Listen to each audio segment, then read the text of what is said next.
పుట్టిన చిన్నారి ఆడపిల్ల అంటే ఇప్పటికీ కూడా బాధపడేవారు ఉన్నారనేది నమ్మలేని నిజం.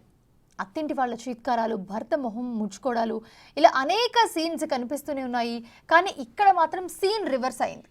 తమ ఇంట్లోకి ఒక మహాలక్ష్మి రాబోతుంది అని కానీ అత్తింటి వాళ్ళందరూ కూడా రెస్పాండ్ అయిన తీరు చూస్తే మీరు నిజంగా షాక్ అవుతారు.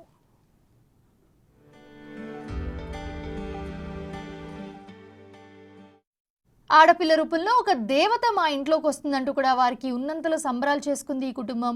ఈ సీన్ కనిపించింది మహబూబాబాద్ జిల్లా కేసి సముద్రంలోని తాళ్లపూసపల్లిలో జరిగింది. క్రాంతి కుమార్, సుమా దంపతులకు 2 మగపిల్లలు. అయితే ఆడపిల్ల కావాలనుకున్న వారి కోరిక 3వసారి నెరవేరింది. దీంతో ఆ కుటుంబం పడిన ఆనందం అంతా ఇంత కాదు. నాకు ఇంతకు ముందుగా 2 కుమారులు, అలాగే మా అన్నయ్య వాళ్ళకు కూడా 2 కుమారులు. మా ఇంట్లో ఆడపిల్ల లేని లోటు చాలా జరిగింది.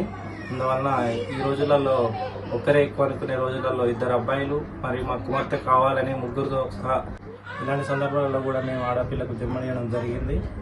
మేము ఇంటికి వచ్చే తరుణంలో మా కుటుంబ సభ్యులందరూ కలిసి మమ్మల్ని పూలతో వెల్కమ్ చెప్పారు. మాకు చాలా మంచిగా అనిపించింది. మా ఇంటి మహాలక్ష్మి వచ్చిందని మేము భావిస్తున్నాము.